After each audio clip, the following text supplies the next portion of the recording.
posted about a All right. week ago that So let me kind of intro this a little bit. So this is a video that someone sent to me on YouTube, on Facebook, and they were talking about, why grandmothers are so mean, and they give a theory behind this rooted in early 20th century marriage practices in the Black community. These practices were really not limited to the Black community. It was part of the social environment of the day, often at a time period where younger girls, so they treated it as sex trafficking. But at that time, and in many places around the world, families would negotiate marriages. It was almost like an arranged marriage in many respects. But they treat this as the primary experience of grandmothers of a certain generation. So I'm going to let you kind of check this out for yourself. And here we go. your grandfather probably raped your grandmother, which is probably the reason why you've got 17 aunts and uncles, and Big Mama had 21 kids. And when you get to the bottom of it, oftentimes what you find is that your grandmother, your great grandmother, maybe even your mother, they were brutally raped. They were child brides. How do I know this? Because I was recently talking to someone that I felt that when their husband died, it was an older woman. She just didn't seem sad enough for me, right? She just didn't seem sad enough. We're at the funeral and she's just kind of like walking around, and I'm like, and when I started to ask her questions about, finally had a conversation with her, hey, so how long were y'all married? And come to find out, she was 13 and he was 26 when they got married. And then I talked to my mother about being a too young bride. And my mother talks about the times where the young women would be all, sitting together, kind of talking, having a good time. The men are out partying. And as it started to get dark, the women would get quiet, because the little teenage girls knew that their husbands were going to come in from the club, the field, from the whorehouse, and start raping them. Y'all know the house. So this is how she's framing Black grandfathers, so on and so forth, depending on your age. Right? She's framing a group of men at a certain time period in the early part of the early to mid, I would say, part of the 20th century. Right. And this is a narrative she's comfortable with kind of imposing on Black men. And she's going back and saying, this is why you had mothers who had so many kids and whatnot. And that's a very pat kind of overarching description of something that's actually far more nuanced than that. But again, what she's relying on, and this is why I played this after Dr. Dunbar mentioned his mother's difficulty with The Color Purple being propaganda, right? I think many women in that generation took The Color Purple to be almost biblical, like they treated it like a truth. But it only showed the worst aspects of Black women's experiences while denying Black men's experiences. So we actually inherited this idea via works like The Color Purple, both the book and the films, that somehow this becomes the primary mode we need to look at Black family history, the lens we need to look at it through. And men have nothing to say. Men have no experience to add to this, right? Because Black women are perfect. So Black men become become the bringers of dysfunction and rage and abuse and all of these kinds of things. And women are just these kind of innocent flowers that have to endure men. So this narrative that we're hearing coming from her, where she's retroactively going back and framing her grandmother and that generation or those generations of women as purely victims, can now, especially after 50 years of The Color Purple, be received as a truth that doesn't even require any historical analysis. It just is true because she said it was true. There we go. House dress that your grandmother used to wear. Big Mama always had a house dress on.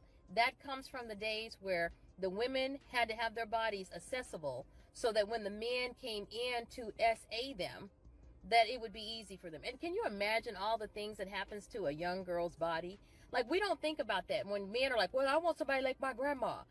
But we don't think about, what happens to a little 13-year-old, a little 12-year-old, a little 15-year-old's body, the trauma that happens to her body. And if you're with a man that is there because he has you, because he's abusing you, your parents gave you to. Yeah, we're talking about 12 and 13-year-old bodies. And now, because of this type of retroactive work, if a young girl is being violated, we all at the very least share a sense that that's wrong. How many times do you see anybody talking about being aware of what happens to 11 or 12-year-old Black boys? Black boys are shown to have the earliest sexual debut, but nobody talks about their well-being. Nobody describes them as having been essayed or violated or raped. Nobody talks about that. If we hear about it, it goes through one ear and out the other, and we ignore it. But when it comes to girls, we know that that's something bad that there needs to be something done with. My point here is we've learned how to accept the vilification, in terms of what trauma we bring to women as Black men. But there's no accounting for what Black women initiate. And it doesn't matter how many men, even celebrities like Tyler Perry, who can tell you stories about adult women violating them under the age of 12. It doesn't matter how many times that happens. It's dismissed. So as she's talking about what happens to young girls' bodies, no acknowledgement as to what happened to men or boys for that matter. I mean, we're talking about an era, and I remember this era as well. These boys would drop out of school if they ever went in 5th and 6th grade to support families. Nobody talks about the abuse that the labor they did on their bodies. Nobody talks about how they may have been abused by other people, male and female. That's not part of the conversation because it doesn't align itself with the color purple impulse, right? We're only allowed to see Black women as historical victims and Black men as historical aggressors. And the subtext to that is that we still are. It doesn't change. So we've inherited this aggressive standpoint from our great grandfathers, even going back to slavery, because that's just who we fundamentally are. Now, what this does, this kind of thing does, is further split Black men and women. And you have many Black men that are already resolved with that. They're already resolved with it. They're already heading overseas to find women. And here's the thing. It's framed by many Western women as a form of sex engagement, sex trading, if you will, when men go overseas. But in actuality, I think what they're overlooking is that men are looking for women that are acculturated in an environment where there are not only gender roles, rules, established understandings of what people are supposed to do in relationships that are rooted in the culture of the environment. And you have men, Black men most particularly, but Western men who are willing to go overseas and adapt themselves to new cultures. It's not always just about sex. And I'm not saying it can't be. Just that's a dynamic too. And I don't feel that men should be ashamed about that. If you're going to have sex, go have sex. But there are also many men looking for relationships, looking for marriages, and they're willing to adapt themselves to cultures that have rules and guidelines about what's expected of people in a relationship or in a marriage. They're looking for people who not only have a culture that frames that, but also has an appreciation for masculinity, where manhood is not viewed as something inherently violent or monstrous, right? Now, my curiosity in the next 20 years, as you see these brothers marrying out, is how many of these stories are you going to hear from women from those countries that are aligned with the kind of stuff we're hearing right here? Now, we've already seen the conflict that's taken place with Black American women and Filipino women and Thai women and women from other countries who pushed back against some of this kind of talk, at least as it pertains to passport bros and the articulation of women in other spaces.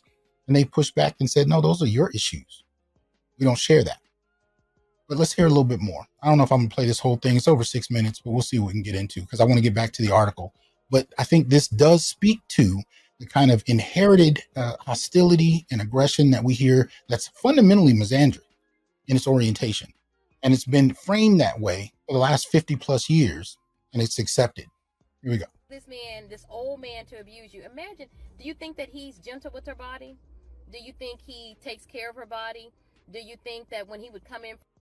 So he's not gentle. Again, he's a rapist. He just comes in and abuses her. Are we going to talk about how many mothers actually petitioned men that were older than their daughters to accept them as wives? We're going to talk about that. Is that part of the story? Because again, if you look at it from the framework of just savage men taking young girls, you can take that wherever you want to go with it. But if you look at the cultural practice at that time, you can't measure it by today's sensibilities. It doesn't work. But if you look at the culture at that time, it's something akin to almost arranged marriages, where you had younger girls that were being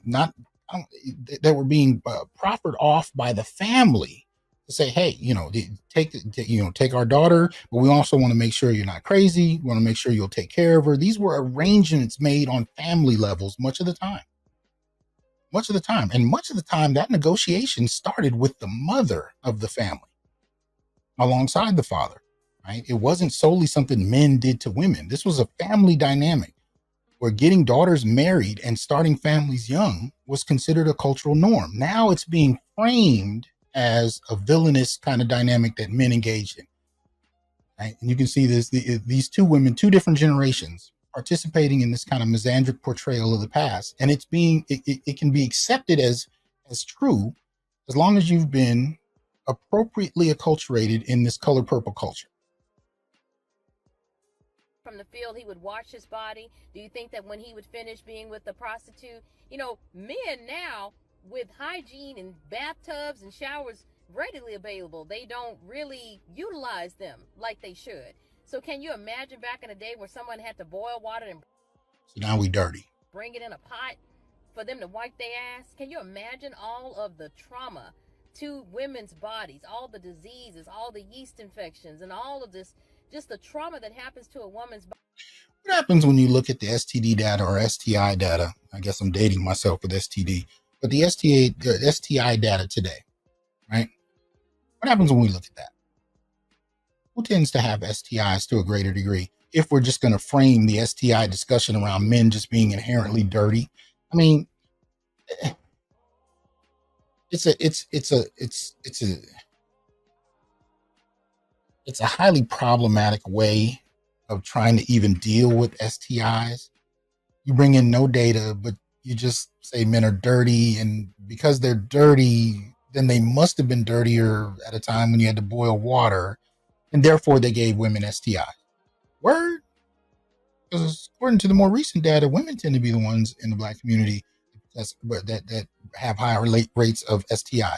So we're going to turn around that now with that knowledge and say that women are inherently dirty, or are we just going to try and have a more nuanced discussion about the nature of STIs? But this kind of superficial shit is what contributes to the kind of misandry that I talk a lot about, because it's happening on social media, but it's been happening behind closed doors in families anyway.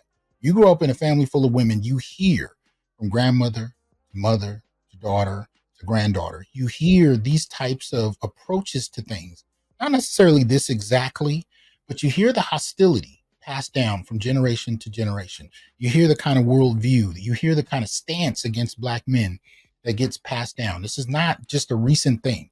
This is generational. And I've watched it in the last 50 years. I've watched it since the 80s, most particularly the 70s, I would say, and onward. And I've seen it evolve and develop and mutate for each generation. This is not new, but it's not discussed. And it's one of the other reasons that you have men that are looking in other places. And contrary to stereotype, these men are not leaving the country to chase white women. See, this is an oversimplification as a way of defiling the idea of Black men searching elsewhere. So you don't actually have to deal with what Black men are saying. Because what Black men are saying is this: it's not about how Black women look, although the BBLs and the weaves have been problematic for many a Black man.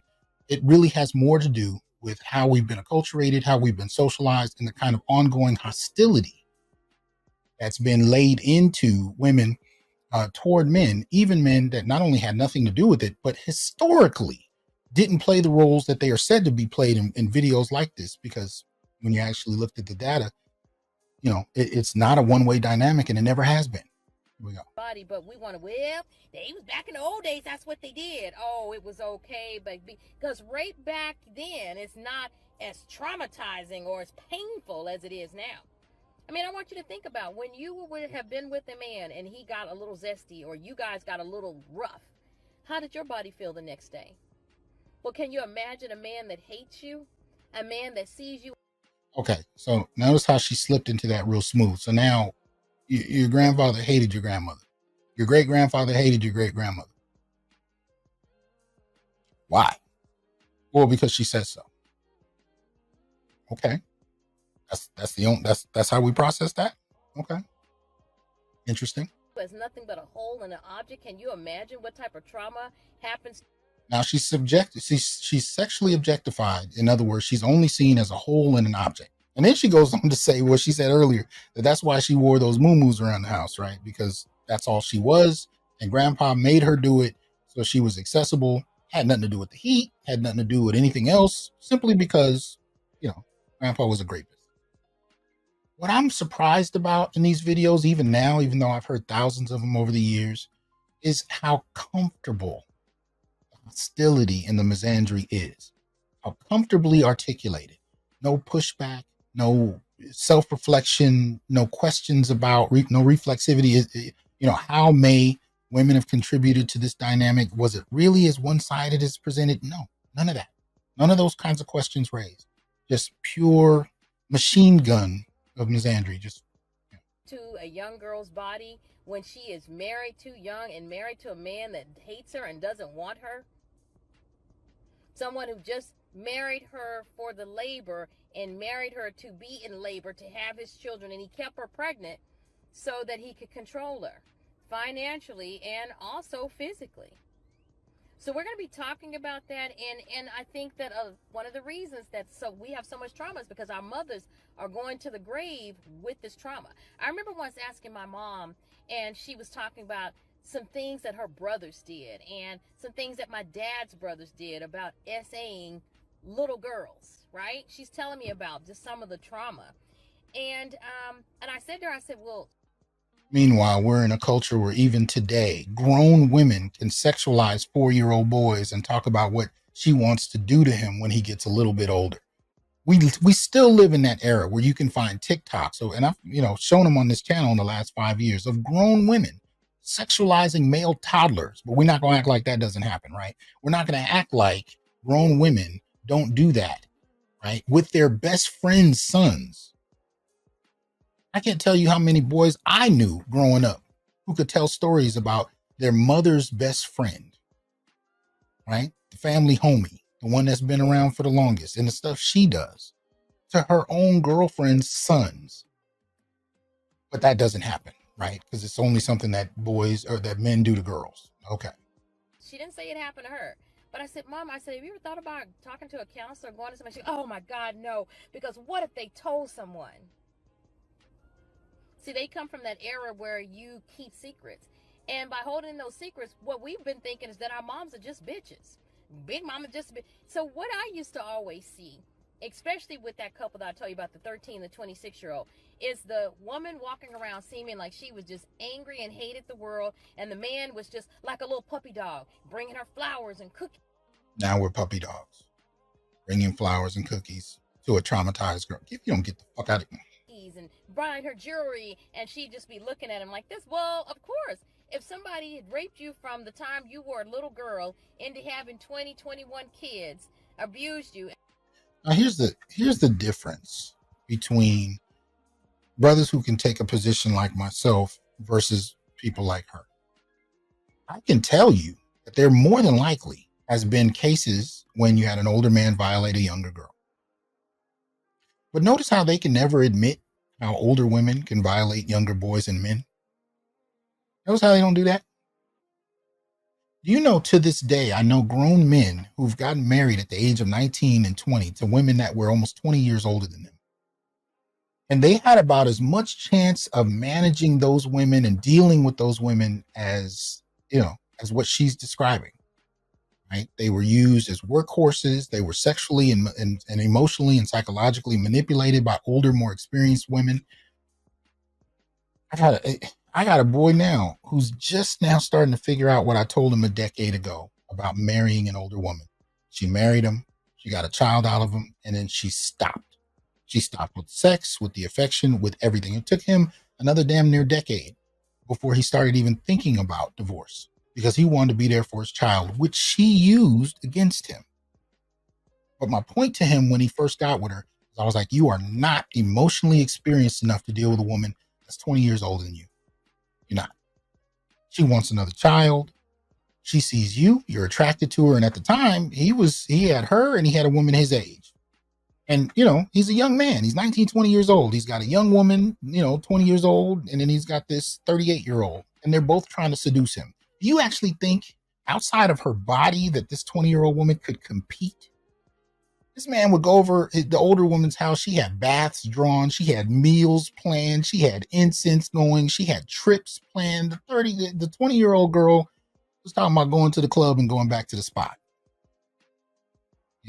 And men have this experience too. When we're trying to date or seduce a woman that's dated older men that can take her places and do things. You can't do that shit when you're 19. You can't compete on a certain level. So what did he do? He married her. And now he's in hell, trying to get out of it. Now, I'm not saying every older woman, younger male dynamic can't succeed. But what I am saying is we are comfortable with criticizing older men with younger women, and even in this case, framing it as violation. But we act like older women don't do the same thing or are incapable of doing the same thing. And we've seen this happen for grown men all the way to boys as young as 3 and 4 years old being sexually violated by grown ass women. And we're starting to see scores of reports from teachers that are being caught having done the same thing. And we act like this shit just started 5 years ago. No, it just got on social media a few years ago. It's been happening for generations. Oh. And you couldn't leave because financially you were enslaved to him, right? How would you feel? What did she just say? What did she just say? Notice how comfortable people are with using terms like slavery, especially when you hear black women talking about black men. First, we heard that cooking and cleaning or whatnot was slavery. When it came to anything traditional as far as marriage, when it comes to what's expected of men, it's required of you. When it comes to what's expected of women, it's slavery. Now you hear her trying to retroactively reframe grandparents and great-grandparents' relationships as her being enslaved. So it didn't matter when you had men working for generations in one place, meaning what I mean by that. I'm talking about men that work 40 years at one place, being paid pennies, working his ass off, putting the family in a home, breaking his body to make sure people can eat, and then dying earlier than everybody else and still providing a life insurance that people live on. And what do we do about it? We call it Big Mama's house. He's lucky if he has a picture up somewhere and don't none of the grandkids know his name, let alone his first name, right? But we ignore all of that. And now it's being comfortably reframed as a sexual violation. Often for men who put in decades of sacrifice for families. Now they hate them. Now they hated them and they graped them. See how this is being reframed? But, you know, if you don't have anybody that's going to push back against it, especially the women that know that this is bullshit, it justifies why men go elsewhere to find the kind of loving support that they're not able to get here. Because this culture right here being passed down from mother to daughter, being accepted as a norm, is further driving a wedge. What happened is these little girls grew up and they became women and they started to fight back. And so that's what happened. Your mama, your grandma, your great-grandmama, they got to be women and they started fighting back, fighting these men back, you know, whether it be because of the times or because they just got older and stronger. And so the men were or they got policy that operated on their behalf, riding the coattails of white feminists. They got policy that now allowed government or the private sector to replace the same type of financial need that she had of men. See, here's the real core of it. Here's the core of it. You really have generations of women that resented that they had to depend on men. Even when they had men who sacrificed decades, sacrificed years, and died in those jobs, sacrificing for family, they still resented the fact that they needed them. And as soon as they didn't anymore, if they were poor, they could get welfare. If they were middle class, they can go to college and get low-level white-collar jobs. As soon as they were able to leave the domestic sphere of serving as maids and you know, child care workers, as soon as they could get out of that framework and start getting their own jobs. Now, this is the thing. This happened with a lot of different racial groups, most particularly, you know, in the United States in the 1960s and 70s. This didn't just happen to black women. Other groups did the same.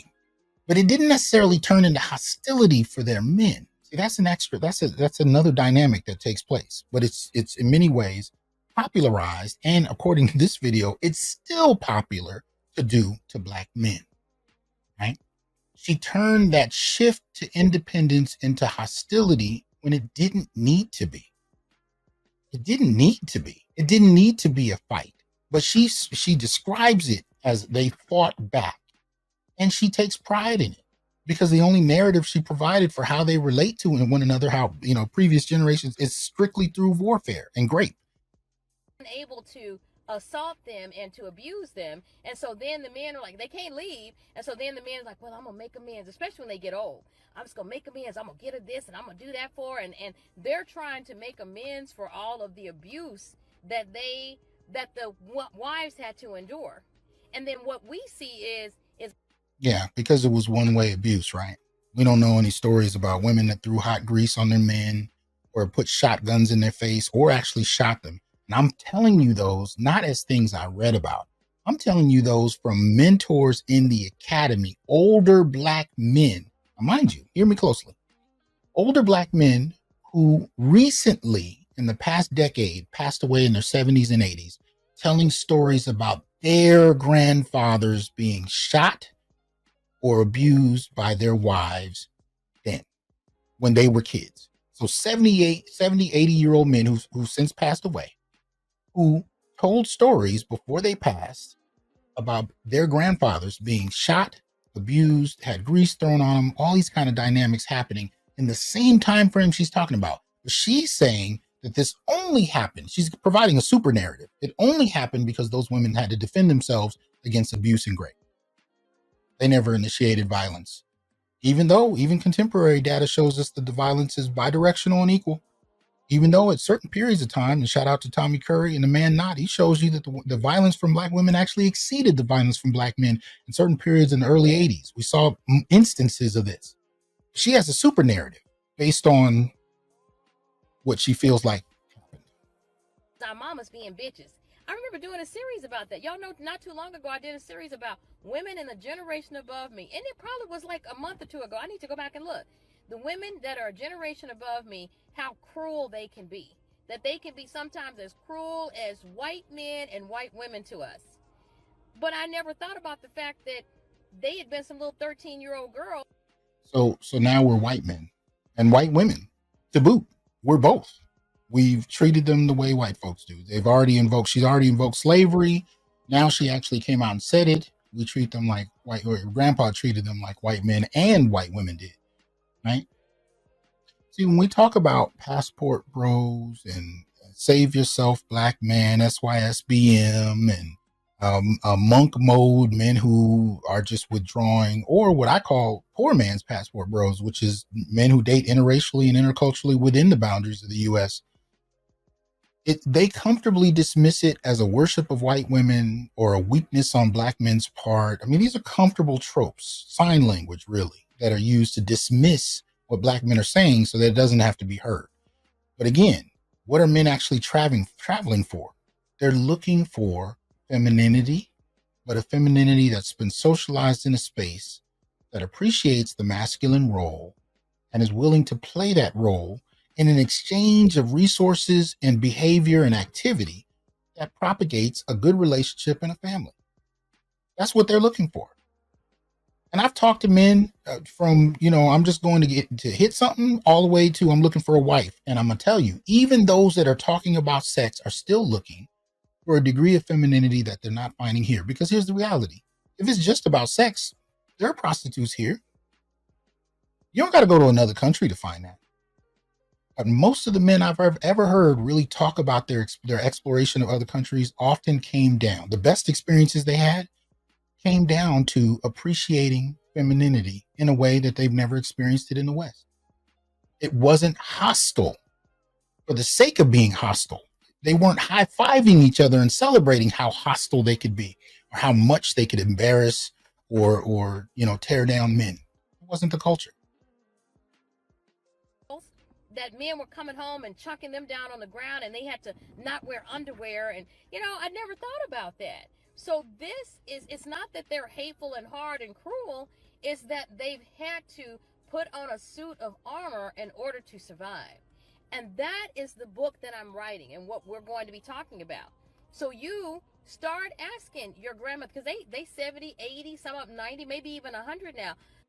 And them women had husbands that died decades ago, much of the time, provided, sacrificed, put them in positions that they would have never gotten to on their own. But again, there's only one lens by which we're going to look at this, and that's all it is. But anyway, this is stuff we're talking about. Shout out to Lewis. Appreciate that donations. He said, I remember as a child, my mother used to drag me to the hair salon. I used to hear women talk about keeping pressure on their husbands, translating stressing them into the grave.